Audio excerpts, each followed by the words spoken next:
ناظرین اکرام، السلام علیکم ورحمۃ اللہ وبرکاتہ۔ F B multi affair T V کی جانب سے عبدالباسط آپ کی خدمت میں محبت بھرا سلام پیش کرتا ہے اور خوش آمدید کہتا ہے۔ ناظرین، جیسا کہ آپ کو معلوم ہے، آج کل کی جو خبریں ہیں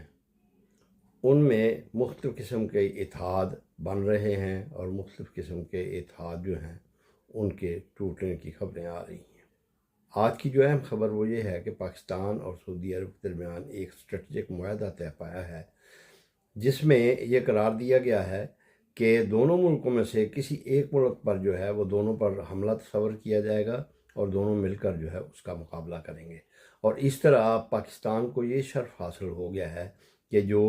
سعودی عرب کے مقدس مقامات ہیں ان کی حفاظت کی ذمہ داری جو ہے وہ اس نے لے لی ہے، اور اس کے لیے اب اس کو نہ صرف یہ بہت محنت کرنی پڑے گی بلکہ اپنے آپ کو ایسے اسٹیج پہ لانا پڑے دشمن جو ہے اس سے مرعوب بھی ہو جائے۔ اس معاہدے کے تحت پاکستان اور سعودی عرب میں یہ قرار پایا ہے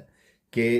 دونوں ملکوں میں سے کسی ایک پر بھی کوئی جارحیت ہوئی یا حملہ ہوا تو دونوں ملکوں پر تصور کیا جائے گا اور دونوں ملک جو ہیں وہ مل کر اس کا مقابلہ کریں گے۔ نہایت خوش آئند بات ہے، لیکن اس کے بارے میں بہت سوچ بچار سے ہمیں تھوڑا سا اس کا تجزیہ کرنا پڑے گا۔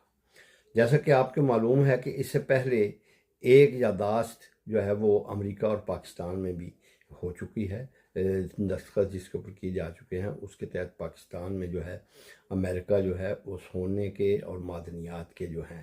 ذخائر جو ہوں ان کو تلاش کرے گا اور تیل کی تلاش کرے گا، اور اس کے علاوہ جو AI میں ہے ان میں شراکت داری بھی ہوگی۔ تو یہ دونوں جو معاہدے ہیں یہ پاکستان کو بیک وقت جو ہے یہ اس کو کیا قائم رکھ سکتا ہے، اس کے اوپر جو ہے یہ تجزیہ کرنے کی ضرورت ہے۔ جیسا کہ آپ کو معلوم ہے کہ قطر پہ جو ہے یہ جب اسرائیل نے حملہ کیا تو اس وقت بھی امریکہ اور قطر میں ایک معاہدہ طے پا چکا ہوا تھا، اور وہ بھی معاہدہ تھا کہ جو سارا ڈیٹا ہے انٹرنیٹ کا وہ امریکہ ہینڈل کرے گا، اور اس کے علاوہ $3.1 بلین کی انویسٹمنٹ جو ہے وہ قطر نے امریکہ میں کرنی تھی۔ لیکن اس کا نتیجہ کیا نکلا کہ باوجود 10,000 کی امریکن فورس جو ہے وہ قطر کے اندر موجود تھی، اس کی بیس موجود تھی، وہاں جدید ترین آلات موجود تھے، لیکن انہوں نے قطر کا ساتھ نہیں دیا، اور اسرائیل کے حملے کو ڈیٹیکٹ کرنے میں نہایت نہ صرف غفلت بلکہ اس حد تک انہوں نے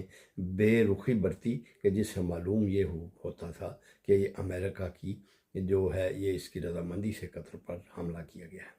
تو اس لحاظ سے میرا خدشہ یہ ہے کہ اگر امریکہ سے انہوں نے AI میں اور ان میں انٹیلیجنس شیئرنگ میں جو ہے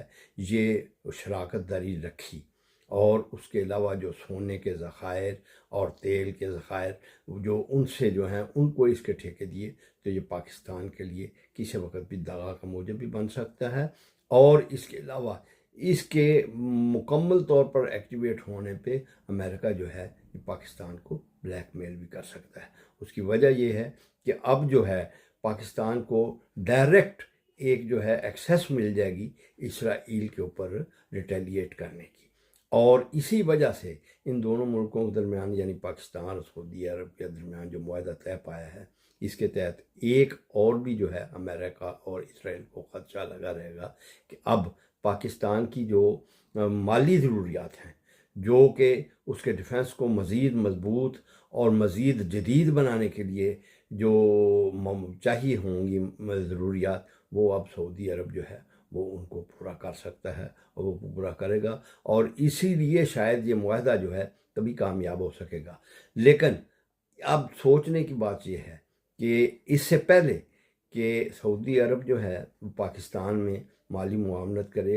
اور جدید ڈیفنس جو ہے اس کو ڈیولپ کرنے کی یہ کوشش کریں، اور سعودی عرب میں تو ایسا نظام قائم کرنے کی کوشش کریں جس میں جو ہے یہ جدید ترین آلات لگائیں، اور پاکستان اپنے تجربات کے طور پہ جو اس نے ہندوستان کے ساتھ ایک 4 روزہ جنگ میں کیا ہے ان کو بروئے کار لاتے ہوئے وہاں وہ ایسے آلات نصب کرے یا ایسی اکوپمنٹ یا ایسا آپریشن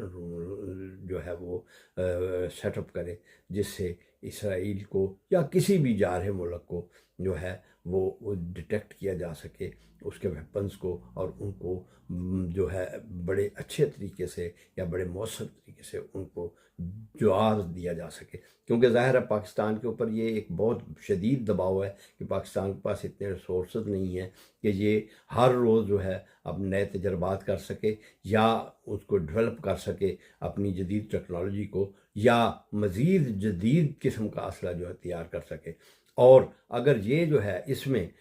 دوسرے عرب ممالک جو ہیں، مثلا قطر ہے، دبئی ہے، یو اے ای ہے، یہ سارے جو ہیں یہ اگر اس میں شامل ہو جائیں، یا ایجپٹ ہے اور دوسرے ممالک جو یمن ہیں یا ایران ہے جن کے اوپر اسرائیل حملہ کر چکا ہوا ہے، یہ اگر سارے اس میں شامل ہو جائیں تو یہ فائنینشیل ہب کے طور پہ ایک بہت بڑا بند اس کے آگے باندھ سکتے ہیں، اور پاکستان کو جو اگر اس کی مالی ضروریات پوری کر دیں گے، جس طرح کہ اس نے قطر نے اکیلے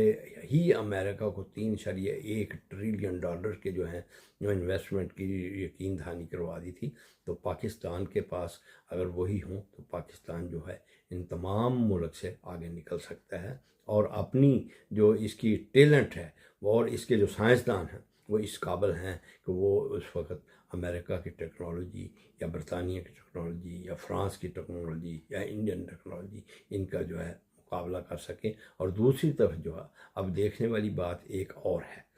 وہ یہ ہے کہ اگر چائنا اور پاکستان کی جس طرح دوستی ہے، چائنا جو ہے وہ بھی یہ دعویٰ کرتا ہے کہ پاکستان جو ہے ہمارا برادر ملک ہے، اور اس کے اوپر جو ہے حملہ یا اس کی سیکیورٹی کو جو خطرہ ہوگا وہ ہم نہیں ہونے دیں گے، اس کی ہر طریقے سے اس کی مدد کریں گے اور اس کی سیکیورٹی کو محفوظ بنائیں گے۔ اب سوال یہ پیدا ہوتا ہے کہ کیا چائنا جو ہے وہ بھی اس معاہدے کے تحت یا ان تعلقات کے تحت اس چیز میں ملوث ہوگا کہ اگر اسرائیل جو ہے یہ سعودی عرب پہ کو حملہ کرتا ہے، یا کوئی بھی دوسرا ملک جارحیت کرتا ہے سعودی عرب پہ، اور پاکستان جو ہے اس معاہدے کے تحت جو اس نے سعودی عرب سے کیا ہے اس میں انوالو ہوگا، تو کیا چائنا بھی ان کی ہیلپ کو آئے گا؟ اور کیا ہندوستان اور روس جو ہیں وہ ان کا کیا رد عمل ہوگا، اور کیا روس بھی اس کی ہیلپ کو آئے گا؟ یہ سوال جو ہیں ان کا تجزیہ کرنے کی ضرورت ہے، اور ان کو بہت گہری نظر سے دیکھنے کی ضرورت ہے، کیونکہ یہ ساری چیزیں جو ہیں انٹر لنک ہوں گی اور یہ ایک دوسرے کے اوپر بہت اثر ڈالیں گی۔ ان کا بہت گہرائی سے تجزیہ کرنے کی ضرورت ہے۔ میرا خیال ہے کہ اس سے پہلے کہ اس سے کوئی نتیجہ اخذ کیا جائے، ان ساری چیزوں کو ہمیں آنے والے وقتوں میں دیکھنا ہوگا۔